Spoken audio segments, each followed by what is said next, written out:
Selamat bertemu Bapak Ibu Saudara, di mana persidangan Sinode ke-22 telah berlangsung pada tanggal 27 sampai dengan 31 Oktober. Ya, jadi selamat bersidang. Saya bersama dengan Kaset Company berada dengan Ibu Fenty dan Pak Tommy Mukadin, ya betul. Berada di sini untuk menyampaikan hal yang merupakan sharing saja, ya, tidak menggurui, sharing, just sharing karena lumayan lama, ya, karena saya jadi sinode itu pada usia 29 tahun 4 bulan di tahun 1974. Jadi berapa tahun lalu ini? 50 tahun lalu ya, berapa? Ya, 25 sampai 75, 50 tahun, ya. 50 tahun yang lalu saya sudah berkecimpung dalam pekerjaan sinodal. Dan itu merupakan sebuah pengecualian. Waktu itu tidak ada peraturan bahwa seperti sekarang, sekretaris sekarang kembali lagi tidak pakai sekum, ya, tetapi hanya sekretaris saja. Dari ketua 1, 2, 3, 4, 5, itu lalu sekretaris 2 dan bendara bendara 1 gitu, ya. Itu kira-kira rumusannya. 2021 bukan persidangan ke 20 kemarin. Jadi persidangan berapa ya? 24 ya? 20 enggak. Ini adalah persidangan, hasil yang kita dapatkan itu adalah persidangan 21.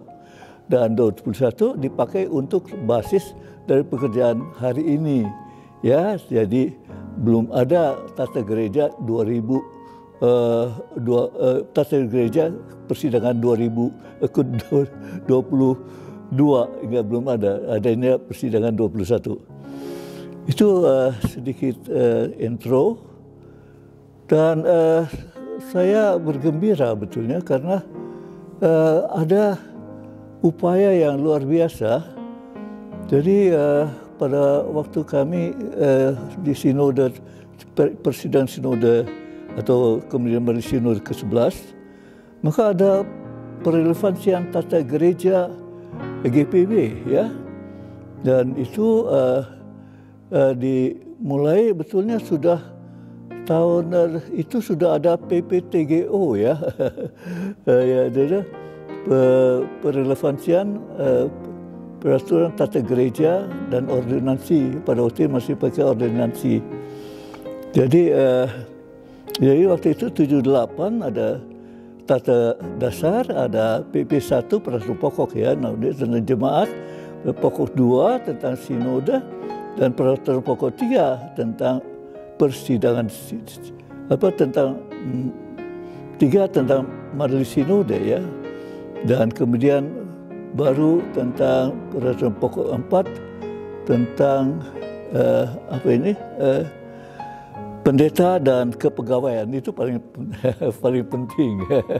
Peraturan yang dinanti-nantikan oleh GPB, oleh para pendeta dan para pegawai. Kalau nggak ada peraturan 4 itu susah kita hidup, ya. Tapi waktu itu ada peraturan pokok yang terdiri dari 4, ya, 4 peraturan. Dan kemudian setelah itu ada jadi itu peraturan tahun 78, dan kemudian tahun 1978 dilakukan beberapa perbaikan atau tentang persoalan pemilihan penatua dan diaken, ya, dan sebagainya. Tata tertib persidangan itu juga diperbaiki. Kemudian kita agak meloncat ya ke persidangan ke-18, yaitu tentang tata gereja dengan yang lengkap, ya. Ada PP 1, 2, dan 3, ya, biasanya adalah tentang jemaat, persidangan, dan majelis sinode gitu ya, dan 15 peraturan, ya.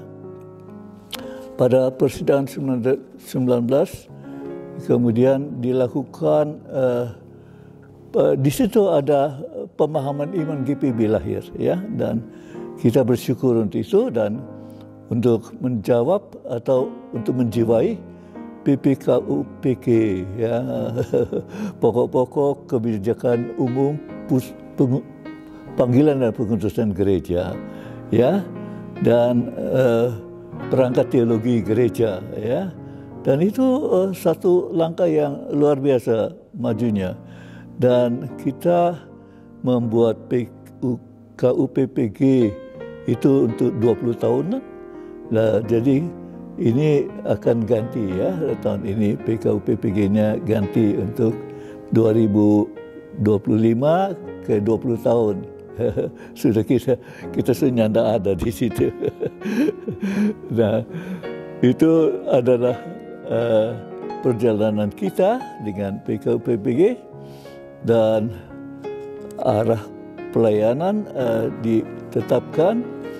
Tetapi PKUPPG itu dibarengi juga dengan tentunya 4 tahap jangka pendek, yaitu 4 tahap, 4 kali 5, 20 gitu, ya. Dan itu namanya KUPPG, ya, kebijakan umum panggilan dan pengutusan gereja, itu dalam rangka program 5 tahunan. Nah, itu yang menggembirakan,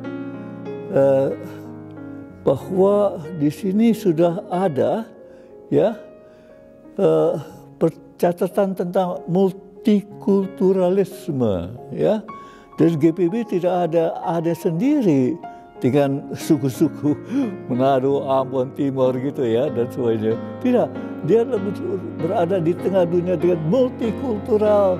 Ya, bahkan ada orang India di sini dan sebagainya, ya, ada orang Arab dan sebagainya. Itu multikultural, menangkut semua suku yang ada di Indonesia, ya, dan itu pasti ketemu di GPB.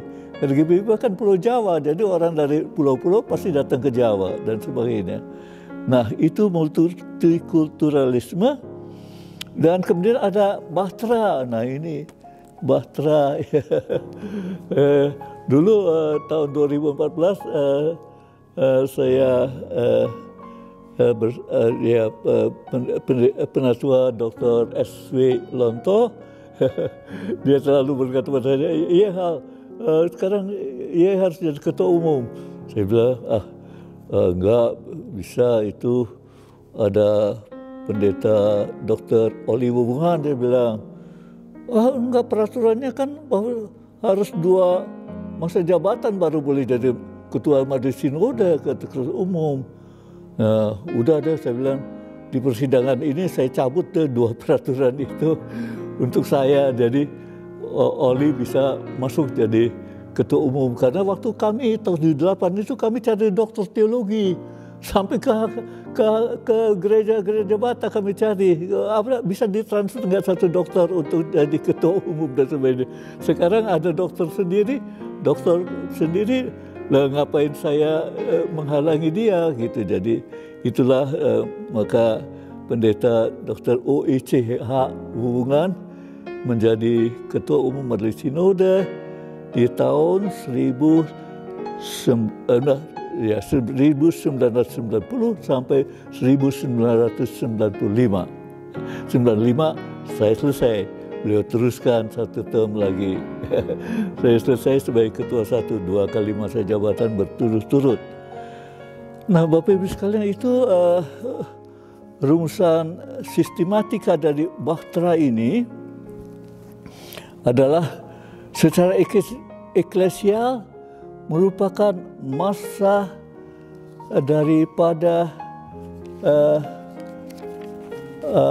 pekerjaan agar GPB bergerak maju, berlayar, melaksanakan amanat rasuli, ya, melaksanakan amanat rasuli. Ini Bahtera bukan dari Belanda ke Indonesia saja. Habis itu pulau-pulau Indonesia itu mesti dikunjungi oleh perahu-perahu GPB atau kapal-kapal GPB, ya. Tapi GPB belum punya kapal sampai hari ini, ya. Ya.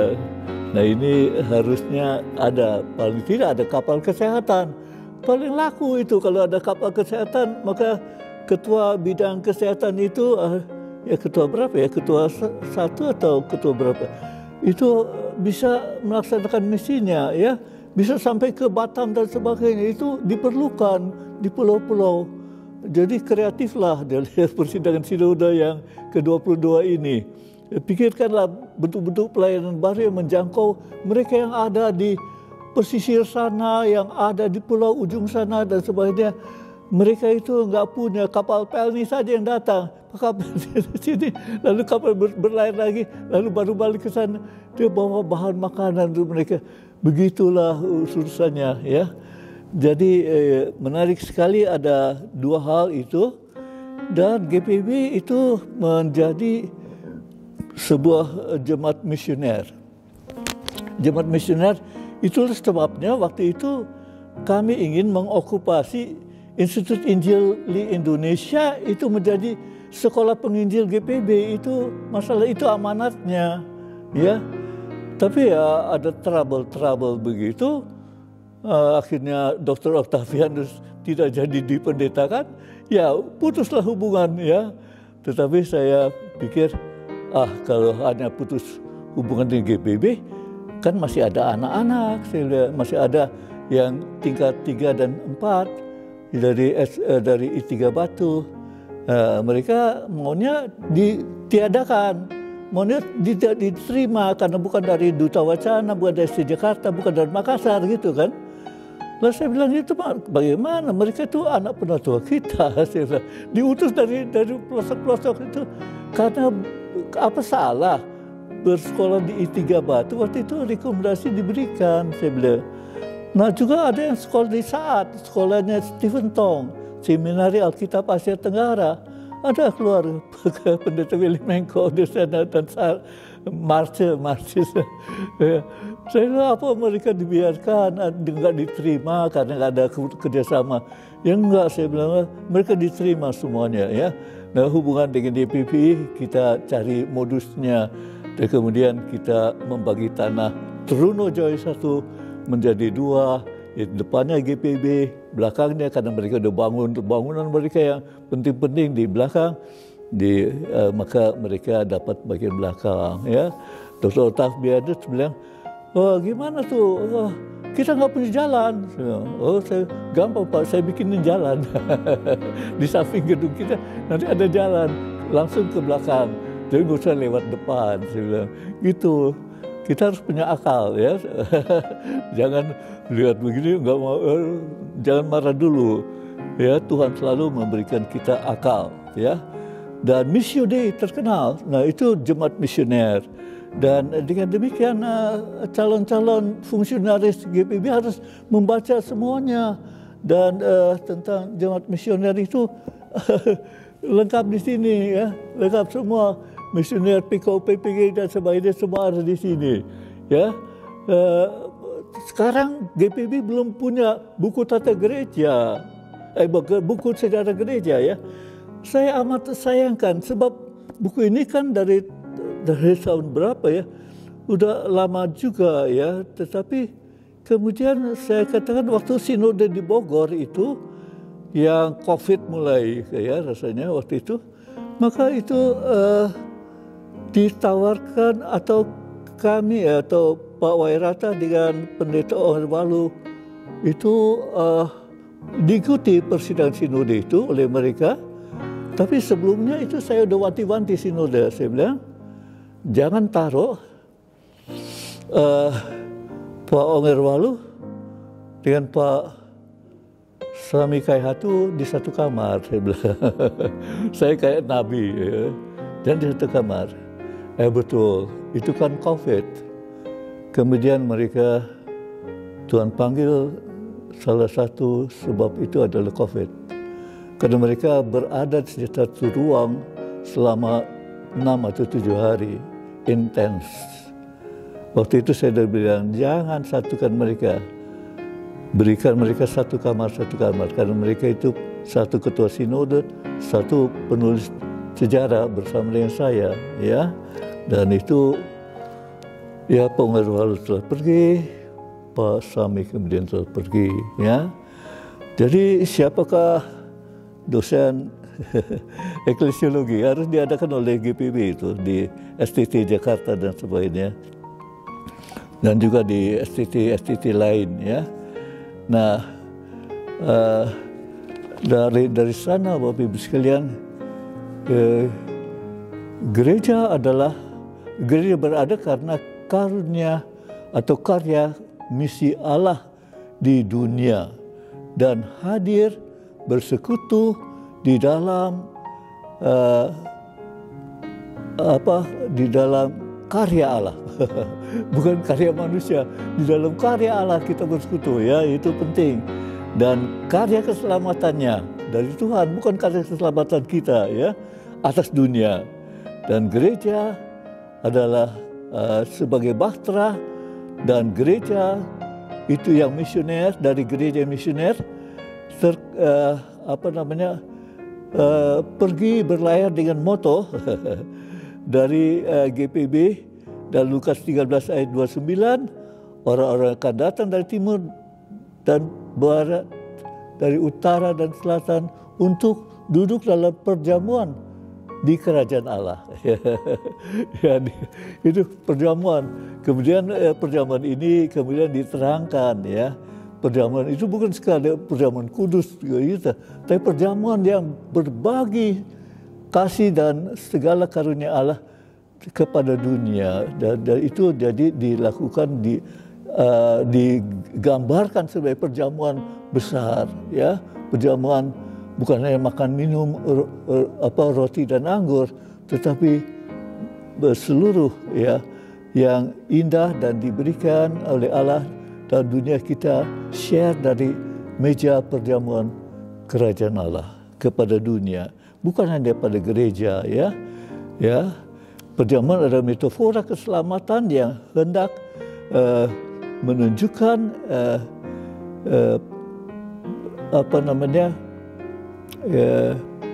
perhatian gereja kepada atau pelaksanaan gereja terhadap karya keselamatan yang menjadi sangat berarti, dan dengan demikian karya keselamatan Allah yang demikian itu, maka orang diundang untuk hadir dalam atau di dalam damai sejahtera dengan nilai-nilai persahabatan, dengan nilai-nilai penghargaan atas ciptaan Allah, dengan perjamuan bersama dengan Allah Tritunggal. Itu semua ya, misionernya kita sedemikian. Dan kemudian dalam wujud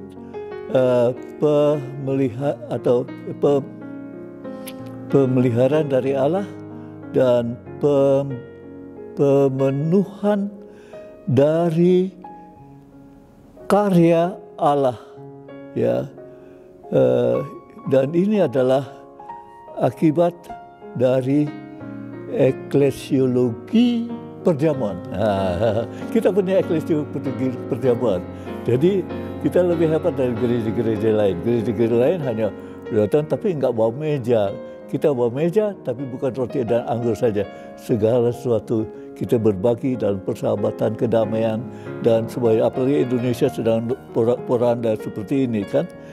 Maka juga persidangan sinode adalah tentunya berdasarkan Sun Hodos, ya. Kembali bersama-sama berjalan di jalan Allah, melaksanakan meneruskan karya Allah, dan dengan demikian itu dipercayakan pada presbiter dan sebagian kepada saudara sebagai calon ketua umum, ketua 1, ketua 2 dan sebagainya, ya, sampai dengan bendara 1. Ya, itu saudara punya tugas sekarang. Ya, rusaknya adalah begitu kita terpilih sinode, kita tidak ingat akan semua ini. Ya, kita ingatnya kita bekerja saja. Ketua 1 ya ketua 1, enggak tahu yang lain, ketua 2. Tapi menjadi manusia itu harus mempunyai pandangan overall semua, sebab kamu adalah satu, ya. Jadi sebuah kesatuan yang kemudian melembaga, ya, melembaga dalam majelis sinode gitu, ya. Jadi unity, ya, unity itu kesatuan. Dan kemudian kita bersama-sama dengan diversity, berbagai bidang yang kita layani di dalam majelis sinode. Nah, lembaga permanen yang menggalang kebersamaan GPIB, luar biasa kebersamaan GPIB. Jadi kebersamaan GPIB itu lucu saya lihat, ya. Kalau dekat kepada ketua atau sekretaris dapat jemaat yang bagus-bagus, ya. Kalau agak jauh dari mereka dapat jemaat yang kacili-kacili. Itu dari dulu begitu prakteknya. Tapi saya nggak mau, waktu saya sekretaris saya nggak ada yang dekat-dekat, nggak ada anak emas, ya. Tapi anak yang berbakat saya taruh aja dan saya bimbing. Tapi dapat keistimewaan nggak langsung, ya, nggak langsung gitu, nggak boleh. Maka Bapak Ibu sekalian, komponen yang penting dalam gereja GPIB adalah jemaat, persidangan sinode dan majelis sinode. 3 itu, hanya 3. Mau dibolak-balik kemana cuma 3. Dan 3 ini nggak boleh. Jemaat tidak boleh, persidangan sinode tidak boleh, dan majelis sinode tidak boleh dipimpin oleh seorang yang otoriter gitu, ya. Ada mau dia karena dia pintar, gelarnya doktor atau apa gitu, ya, atau magister, sekarang paling banyak magister, ya, maka dialah yang mau menentukan GPIB. Enggak, ya. Di jemaat juga itu ada banyak sarjana teologi, magister teologi, dan seorang pendeta, seorang pemimpin di sinode, seorang yang memimpin persidangan sinode juga gitu, ya. Ada seorang hamba. Itu bukan tua-tua, bukan. Ada gereja yang dipimpin hanya oleh tua-tua, ya. Itu penat dan tua. Tidak, ya. Gereja kita betulnya dipimpin oleh the great hamba yang besar, Yesus Kristus, ya, the great diakonos Christ, ya, yang terpaku di salib. Itu hamba, ya, bukan ketua sinode, bukan dokter teologi yang terpaku situ, tapi Yesus Kristus, anak Allah, hamba, Ebed Yahweh, ya. Maka itulah Yesus Kristus. Nah, kemudian ini dan melayani sebagai pelayan, ya. Saya ingat tuh waktu kami masih butut, ya, butut bangunan, ada bangunan GPI di depan dan bangunan yang lain di belakang, ya, sekretariat di belakang. Maka gedung saya atau tempat saya sebagai sekretaris GPIB itu sinode lubang-lubang dan sebagainya. Bapak Ibu sekalian, pendeta Simo satu pagi datang, dia bilang, Eka lakukan berapa, Eka ini, ya, sebentar aja ini. Dia datang dengan paku, dengan martil dan sebagainya. Dia perbaiki kantor saya. masa ketua sinode lakukan ini Pak? Saya bilang, ya nggak apa-apa, suka kok ada sebenarnya, dan ini untuk ye katanya supaya tikus nggak masuk katanya. Dan pasti mau ketua sinode 7478, dia bekas sekretaris 77 4 ya, waktu beliau sekretaris 74, saya tahun 70 kok saya hanya pelayan bagi-bagi kertas di persidangan sinode 70 di Bandungan, di dekat Semarang. Saya kerja di Semarang, vikaris Semarang, sinodenya juga persidangan sinode Semarang. Jadi saya ikuti semua ya, beruntung ya. Dan dengan demikian itu mereka harus seorang berdoa, kemudian merenungkan firman Tuhan ya, kemudian dia harus mempersiapkan pekerjaan, kemudian dia harus menyapa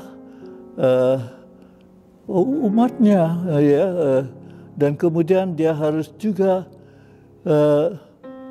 menjalin hubungan yang harmonis ya dengan sesama di sinode aja.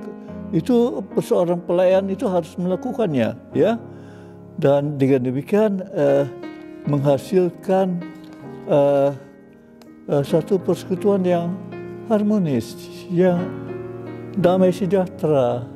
Ya kalau di satu persidangan yang satu tidak mau dengar yang lain, saya dengar aja bahwa di satu majelis sinode ada yang suka bicara panjang, yang diomongin itu dia tutup buku. Dia tutup buku. Dia ya ngomong aja, gue nggak, ya kayaknya gue nggak mau dengar gitu ya. Dan sebagainya. Itu dibiarkan, wah ketua sinode kok biarkan, lalu saya potong. Nggak boleh gitu ya. Kalau kita orang bicara, tapi juga jangan panjang-panjang bicaranya. Ya, sebab itu kita berdialog di dalam majelis sinode, kita dialog kadang-kadang ya. Kemudian kita punya karakter sebagai pelayan. Pelayan nggak bisa dipaksa. Pelayan itu bisa sudah dirasakan mau menghamba dari kecil, dari dari rumah gitu udah mau untuk menjadi pelayan, bukan menjadi bos dia. Jadi dia terdidik mau disuruh beli garam, beli kecap gitu ya.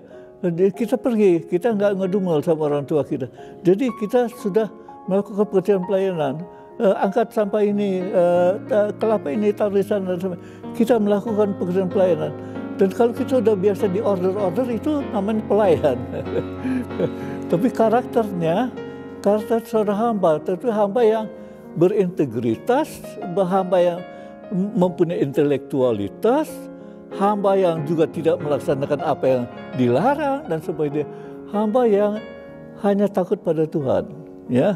Makanya namanya Ebed Yahweh, Yesaya 42 dan seterusnya. Itu Ebed Yahweh. Maka saya pernah ngajar di gereja Isa Al-Masih, namanya Abdiel. Itu Abdiel, Abdi Elohim, ya. Ebed Yahweh gitu ya. Dan saya gembira sebab dari Semarang saya jadi vikaris ya. Kemudian terampil ya. Kita terampil dalam majelis sinode, mesti terampil ya. Nggak bisa di sana di bagian pengetikan dan sebagainya. Ya kalau kita harus lakukan, kita ketik di rumah dan besoknya udah siap, nggak usah diketik oleh bagian belakang gitu ya. Maka kita terampil dalam segala perkara, kemudian kita kolaborasi. Bersama labor, kayak ora et labora ya. Ora et labora ya. Berdoa dan bekerja. Kemudian datang aliran lain, labora et ora. Labora et ora. Oke lah, kerjaan yang banyak dan berdoa ya, mengiringi kerja kita atau mendahului bus ya, tapi jangan kepanjangan itu lantas kerjanya dikit ya, doanya terlalu banyak gitu ya. Ya gitu persoalannya. Berkolaborasi penuh dengan kasih sayang. Jadi kita melihat sesama kita bukan sebagai konkuren ya, tapi atau sebagai bahkan musuh. Saya lihat ada yang lihat sesamanya musuh. Wah gitu ya, nggak boleh ya. Kita sesama, kan kita jabatan dulu 4 tahun Bapak Ibu ya.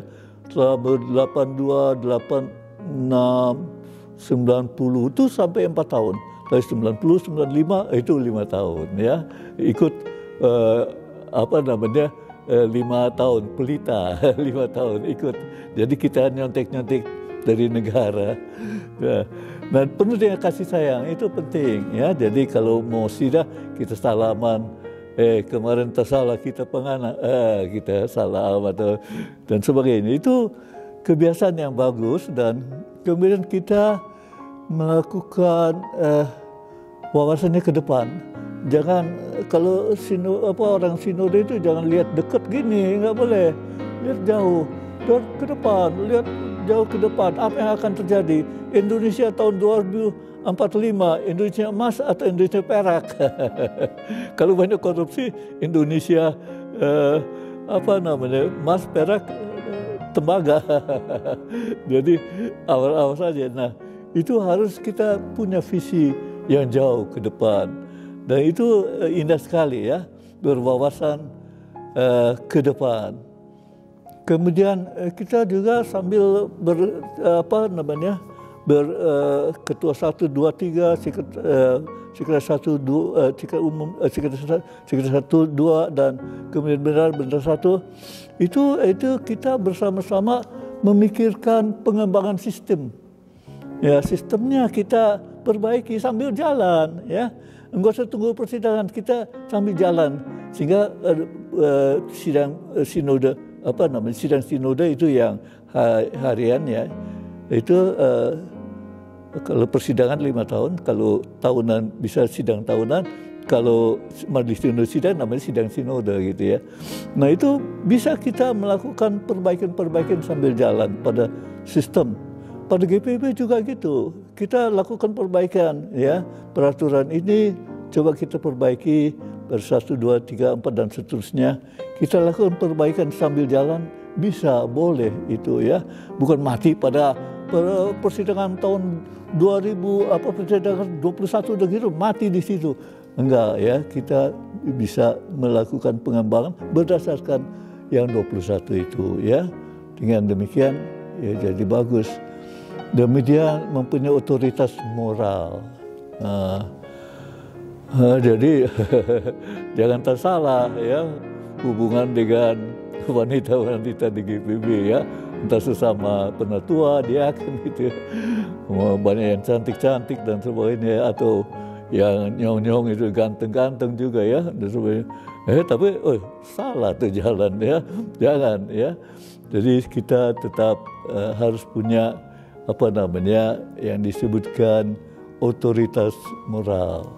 Kalau itu tersontong ya kena gitu ya, susah perbaikinya kalau di GPIB.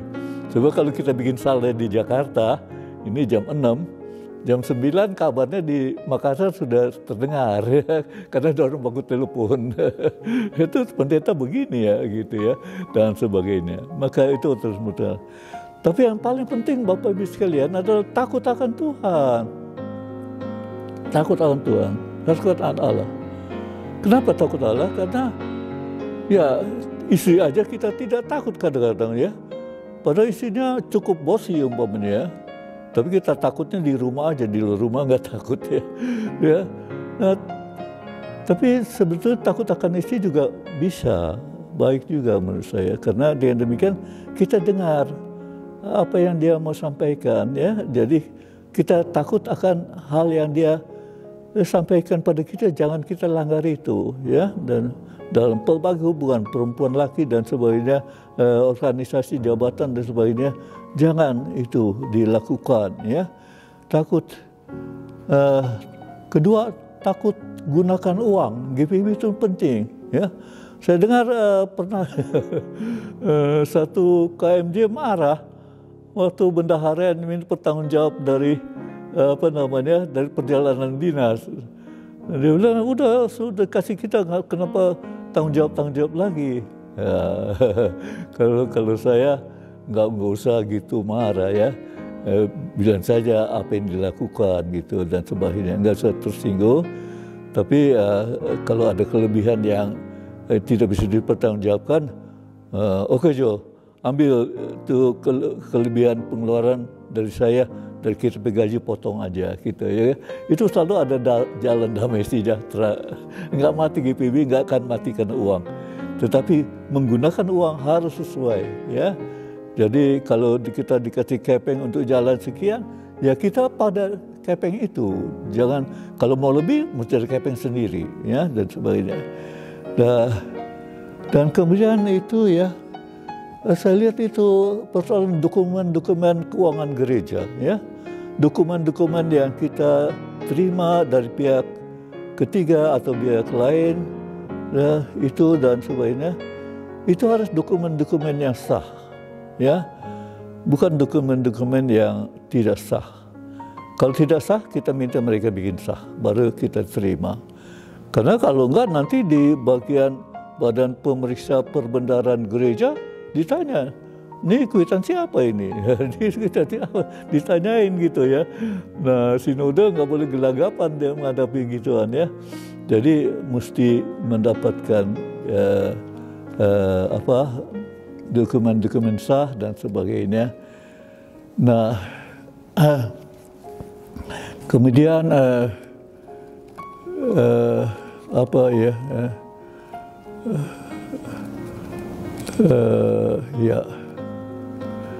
kita bersama-sama ya dalam Majelis Sinode itu kita melakukan komunikasi yang efektif ya, jadi efektif berjauhan, bukan kita mesti jalan ke dia, enggak, dengan telepon, HP, atau kalau dia suka menggunakan laptop ya lewat laptop, kan pasti dia lihat dan sebagainya. Komunikasi yang efektif ya, dan seefektif mungkin, dan kemampuan kita bisa menginspirasi. Ya, kemarin kamu lakukan gini ya, di bidangku ada juga tuh. Dia dengan demikian terjadi kita motivasi sesama ya, antar motivasi ya, dan kemudian kita punya kejujuran. Nah, itu penting banget ya, jujur. Apa yang dialami ceritakan itu jujur. Jangan orang ketua sinode dengan ada orang lain tentang perbuatan kita, enggak. Jadi dia dengar dari kita ya, no, first hand information from me, an honest man ya, di dalam dan sebagainya. Jujur, dan itu ada kejujuran, dan itu namanya integritas sekarang ya, integritas baik moral maupun organisasi, dan dengan demikian juga keluarga ya.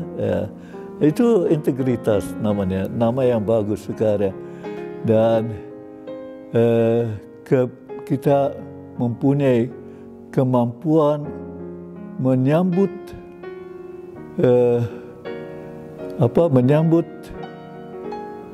keputusan yang tepat ya. Ya, menyambut keputusan yang tepat. Kita jangan lihat yang peraturan dulu lebih bagus gitu ya, enggak. Kalau ada aturan yang dibuat oleh persidangan sinode tahunan yang lebih bagus, maka itu kita sambut dan kita belakangi, dan kita format dia menjadi keputusan yang lalu aja yang kita laksanakan. Itu kan ada. Enggak, kita yang baru, yang tepat itu yang kita. Dan yang paling penting itu empati. Punya rasa sama orang lain. Punya rasa dengan organisasi lain. Punya rasa dengan Pak Bupati, dengan Pak Gubernur. Punya rasa dengan Pak Presiden ya. Empati, jadi empati menunjukkan bukan hanya belas kasihan ya, tapi itu juga namanya tenggang rasa gitu ya. Jadi tenggang rasa penting ya. Makanya saya juga bingung ya, kebanyakan persidangan sinode kita dilaksanakan di Bandung, tapi gubernurnya nggak hadir. Dilaksanakan di Makassar karena juga nggak hadir ya. Di wali kota juga kagak hadir di Makassar. Kenapa sih urusannya? Ya, urusannya adalah urusan ketua majelis jemaat. Dekat nggak sama wali kota ya? Ketua majelis sinode pernah nggak sowan atau bicara dengan Pak Gubernur ya, dan bicara dari hati ke hati. Ya, waktu di Padang tuh saya pikir-pikirnya gini, wah itu kan Gubernur Padang, semua Islam di sana dan sebagainya. Kita kebaktian malam aja jam 10 ditimpukin, jam 8 ditimpukan, jadi harus kebaktian malam jam 10. Itu di daerah dekat Padang begitu ya. Kita lakukan saja jam 10 ya. Tapi juga nggak boleh keras-keras. Begitu keras dilempar batu. Berhenti kita dan sebagainya. Itu betulnya saat yang bagus untuk lakukan. Buat saya waktu itu yang di Padang itu saya pikir adakan donor darah untuk Palestina gitu ya. Coba dilakukan itu, orang Muslim datang semua untuk donor darah Palestina. Tapi ini enggak ya. As usual aja persidangan tahunan atau apa itu ya di sana. Ya saya sedih ya, harusnya momentum itu dekati umat Islam dengan masalah mereka. Makanya nggak mau diterima tuh 4 atlet Israel ke semacam pertandingan atletik ya di Jakarta tahun 19 sampai 25. Saya juga bilang jangan diterima mereka. Mereka matiin orang di Gaza sekian banyak, nggak pakai, mereka kan punya dasar titah, kok matiin orang? Saya bilang, gimana kita mau lihat Netanyahu? Padahal Netanyahu itu kebalikan dari Yonatan. Nathan kan, Yahu, jadi Yahu itu Yahweh, Pak. Yo-nya ditaruh depan Yonatan. Tapi kalau Depok Yonatan. Jadi Miliani Yonatan. Hali Yonatan itu. Jadi tapi Netanyahu enggak takut Tuhan mungkin ya, Bapak Ibu. Nah, maka dengan demikian kita bersama-sama melakukan hal-hal yang indah ya.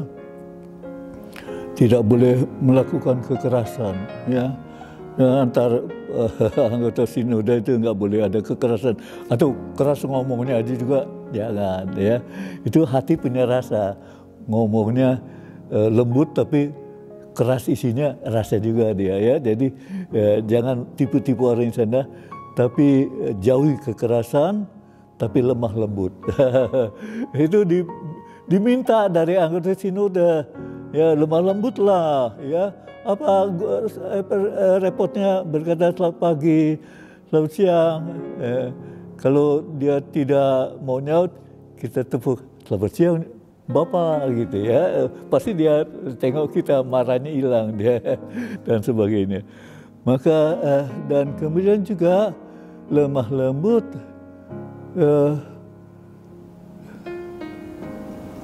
kita itu tidak suka bertengkar.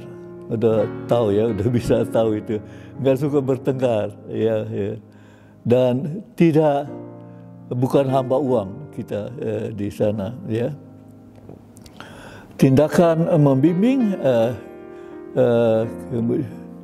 dan tindakan kita untuk bersama-sama memberikan arahan, itu sifat sinode ya.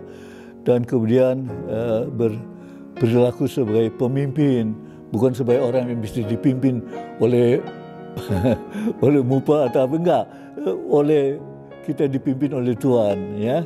Dan di sana kita kemudian berkomunikasi dalam mengelola gereja dan kepemimpinan yang melayani, ya.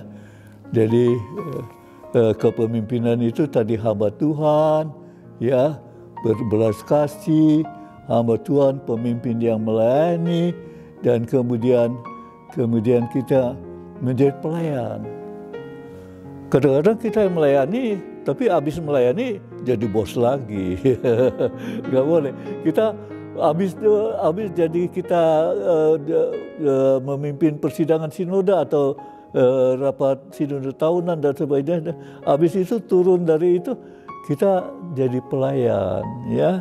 Bukan sebagai orang besar lalu jalannya gitu ya. Nggak usah. Kita jadi pelayan, rendah hati aja. Besok kita juga bukan ketua sinode lagi gitu ya.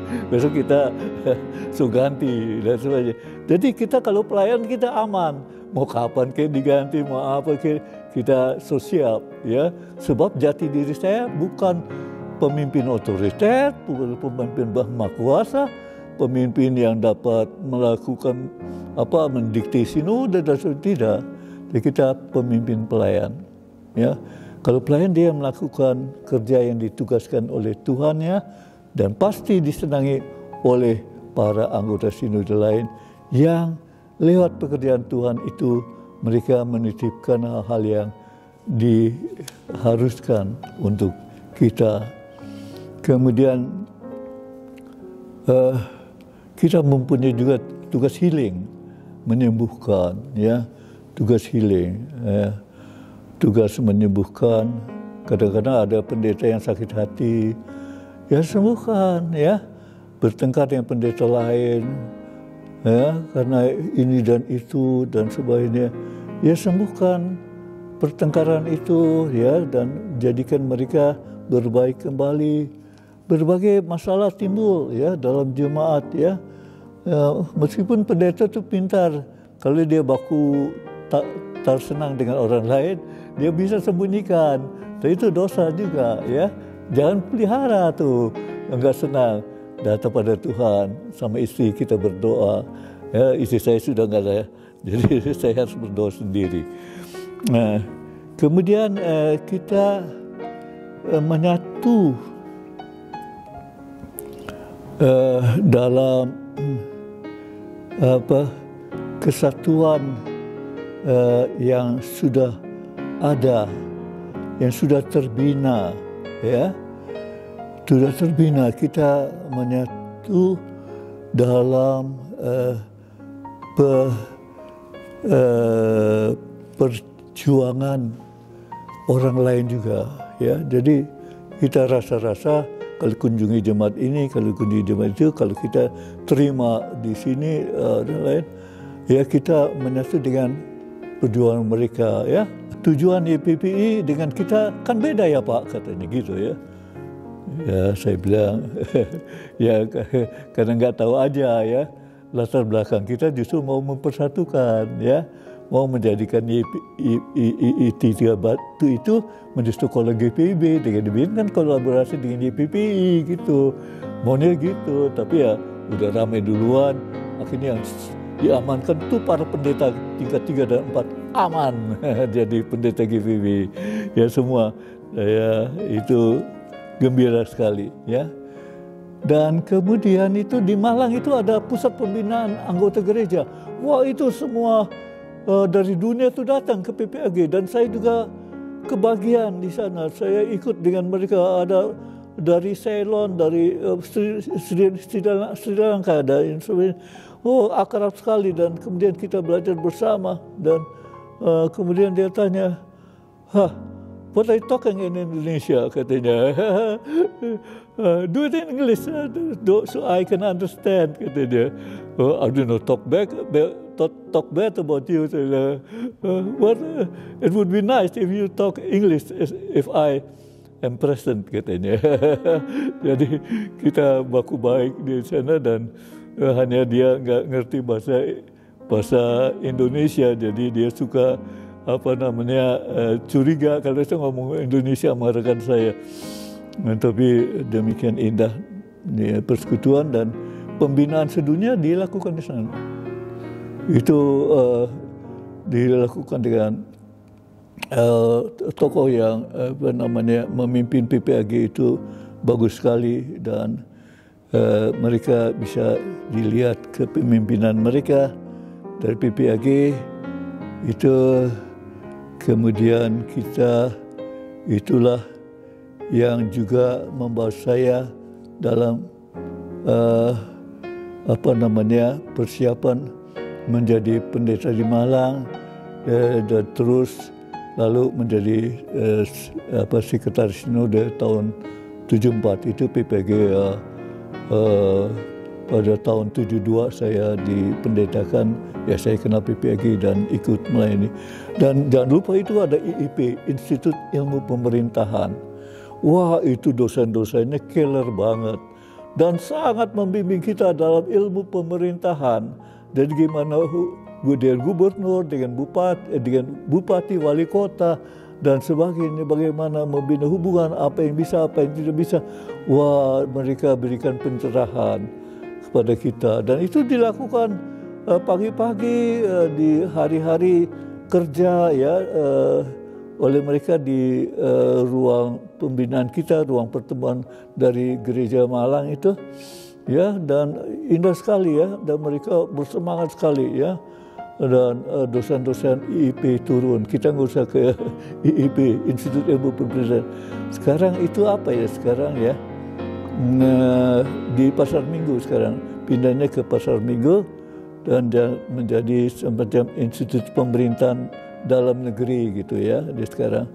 Tapi kami timbanya ilmu itu, dan itulah yang menyebabkan saya siap untuk berhubungan dengan berbagai strata pemimpin negara ya, dan dengan demikian kami sudah hafal bagaimana do's and don'ts-nya, boleh dan tidaknya ya. Dan setelah itu Bapak Ibu sekalian, perlengkapan, rajin-rajinlah mengikuti sidang tahunan PGI, rajin-rajinlah ikut itu. Karena itu merupakan hal yang sangat bagus ya untuk kita. Dan persidangan raya, sidang raya. Nah itu sidang raya digunakan untuk PGI.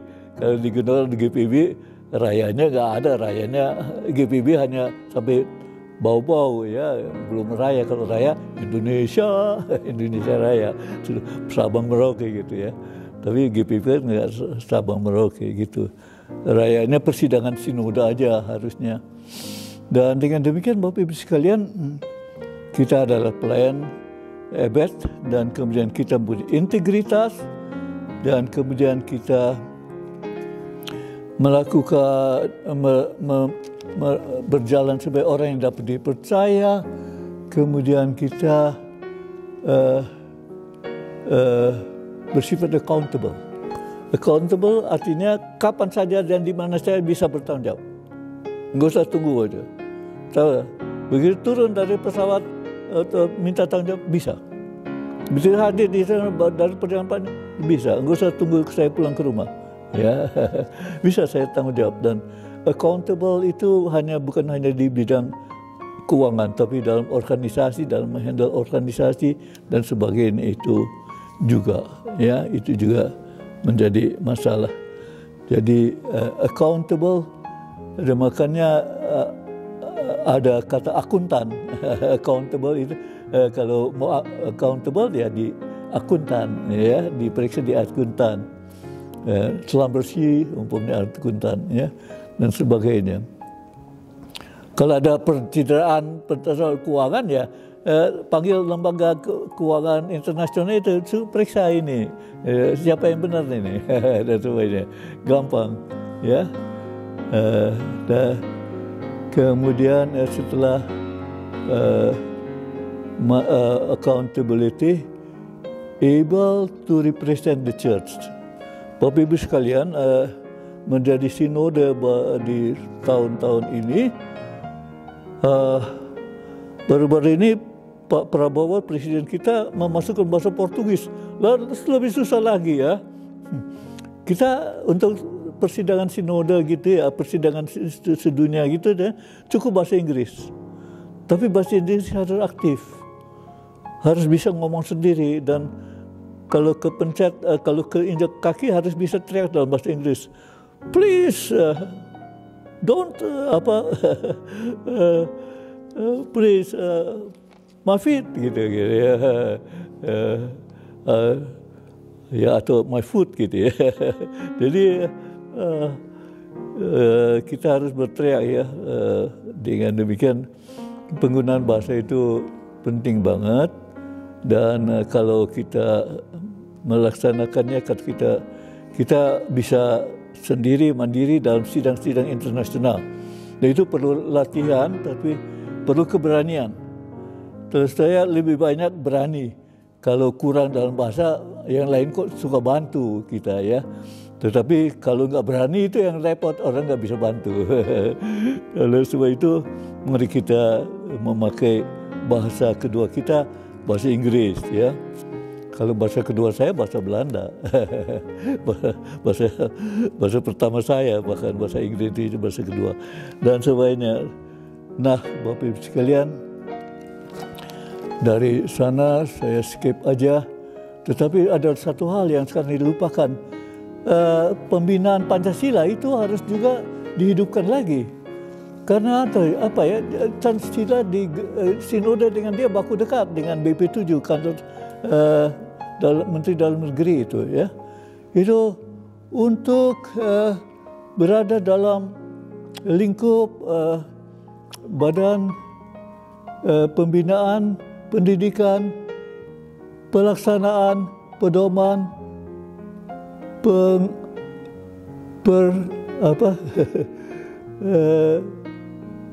pengamalan ya, Pancasila, penghayatan dan pengamalan Pancasila itu BP7. Jadi kalau ambil course di sana, ya yang calon-calon angkatan KSAL, KSAD dan sebagainya ambil course-nya di sana ya dulu. Tapi sekarang sudah ada badan-badan lain ya. Saya lihat sudah ada BPIP, sudah ada unit kerja presiden, dan pembinaan ideologi Pancasila sudah berkembang itu. Tapi harusnya tiap anggota sinode punya sertifikat P4 ya, itu harusnya. Dengan demikian bagus itu. Dan kemudian apa yang saya juga mau sampaikan adalah bahwa kita menjalin hubungan dengan gereja seasas, tetapi juga jangan lupa menjalin hubungan dengan agama-agama lain ya. Dan dengan demikian kita mewujudkan harmoni dalam hubungan antara agama di Indonesia. Dan dengan demikian kita nyatakan itu ke Dewan Gereja Asia, ada Dewan Gereja Asia Selatan ada juga ya. Kemudian pelbagai tingkatan oikumene sampai ke Dewan Gereja Sedunia. Itu harus diarungi ya. Entah ketua berapa atau dan sebagainya harus lakukan. Ketua umum harus fasih dalam bidang-bidang pelayanan itu ya. Ya, nah dengan demikian paling tidak saya mencatat 2 penyelamatan tanah GPB dari mau menjadi gedung konser di tengah, dan tanah Pejambon dan tanah sekitar gedung gereja GPB Immanuel dibahayakan. Kemudian saya waktu itu sekum di GPI, saya katakan kalau ini nggak habis-habis ini perkara, ya. Kalau gitu, dia kan cuma menyurat. Kalau menyurat saya nggak percaya. Saya mau kita ketemu orangnya. Tapi saya nggak pergi ke sana. Saya nggak pergi ke persidangan di Jepang, di Hongaria, dan saya nggak pergi. Karena saya pergi pakai duitnya Pendeta De Lumenta, Dr. Lumenta. Saya nggak suka pakai uang orang ya. Aduh, nggak apa.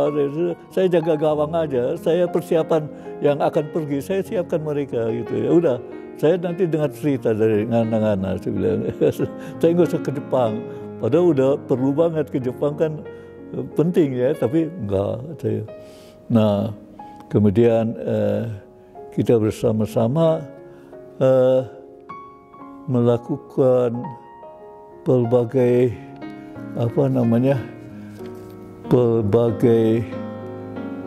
gerakan sinodal, gerakan sedunia, dan dengan demikian di dalam gerakan itu nggak usah ada membangun gedung konser GPB. Lalu cari itu orang ya, balik lagi. Cari itu orang, nanti diedit ya. Cari itu orang, developer kita. Oh, ketua sinode GPB pergi, ketua umum GPI pergi, semua pergi. Saya bilang, oke, ngana-ngana atau ngoni-ngoni ini pergi, tapi jangan lupa, kalau dapat uang lapor ke kita, ya. Bilang dapat uang berapa gitu dari dia. Sebab nanti dia ada masalah di persidangan, dia bilang kasih uang. Saya nggak punya bahan, saya bilang. Tapi mereka cari itu developer tidak dapat. Jadi tiba-tiba developernya karena terhubung dengan nggak tahu bagaimana dia dapat dengar bahwa ada rombongan GPI ke sana, maka dia datang ya ke hotel itu. Kan Singapura kecil, kalau cari yang kecil-kecil gitu pasti dapat ya. Nah, dia ada, dan disitulah dia katakan saya tidak sanggup, maka bebaslah tanah itu. Tapi kemudian tanah itu dibeli sebagian oleh Angkatan Darat, ya, Angkatan Darat. Ya udahlah, ceritanya sampai sekarang cuma itu. Tapi halaman gedung Emmanuel enggak terganggu. Dan yang kedua yang diselamatkan adalah STT Proklamasi. Karena waktu itu tahun 1994 ya kalau salah, itu udah sangat siap GPI atau ya kita ya bukan GPI ini saya nggak boleh sebut nama beliau. Beliau itu amat siap membeli tanah Proklamasi 27, udah siap. Tapi siapnya ganti guling ke Cilangkap. Waktu itu kita udah semua setuju dan sebagainya, karena akan dapat 9 hektar sesuai dengan peraturan dari WTO, World Trade Organization. Jadi ada persyaratan mereka perguruan tinggi 9 hektar gitu dan sebagainya. Kita udah dapat tanahnya. Tapi waktu itu Nababan dengar bekas Sekum, ya, dia buang suara, nggak setuju, dia bilang.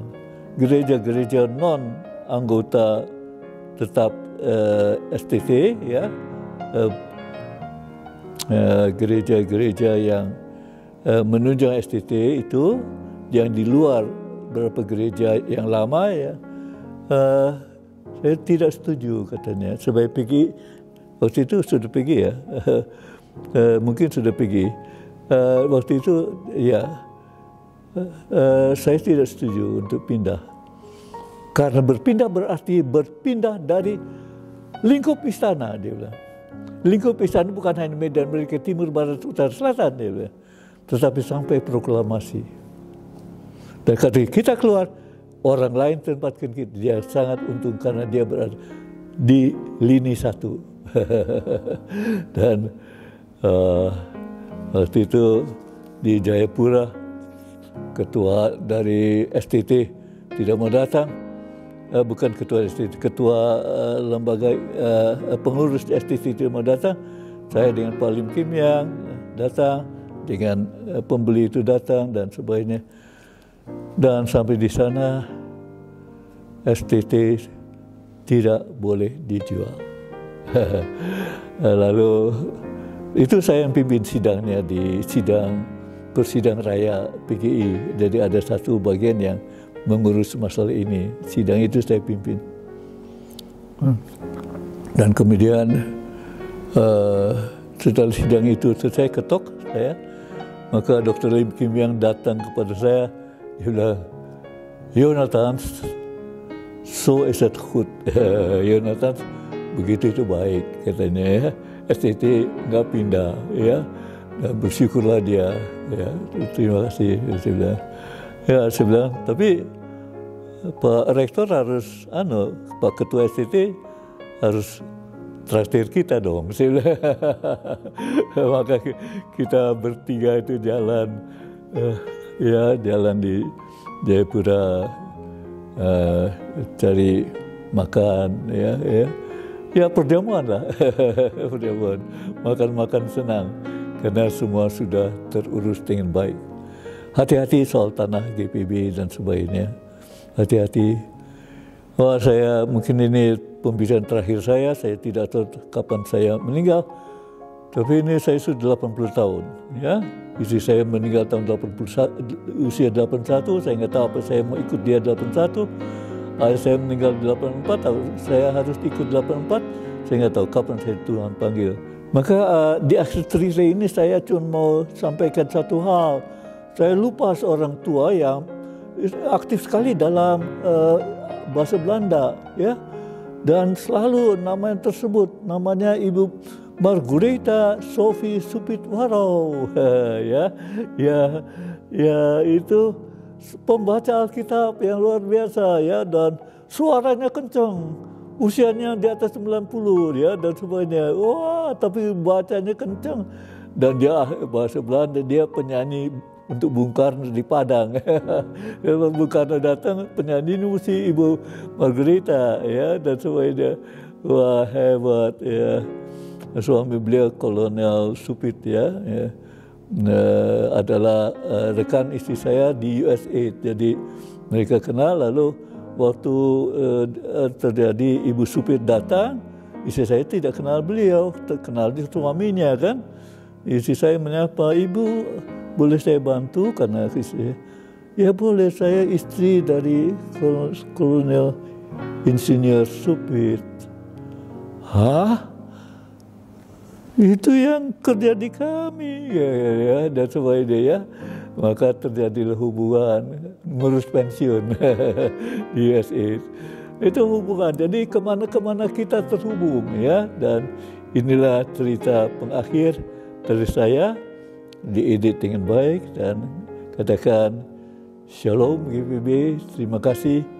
Kita bersunhoros dan kita bersama-sama adalah satu tubuh Kristus dalam dunia ini, di dalam Ikatan Gereja Protestan di Indonesia bagian Barat. Selamat bersidang, terima kasih para ketua, ya, dan Majelis Sinode 21, dan selamat bekerja kepada Majelis Sinode terpilih 22. Great work, ya. Shalom sekali lagi.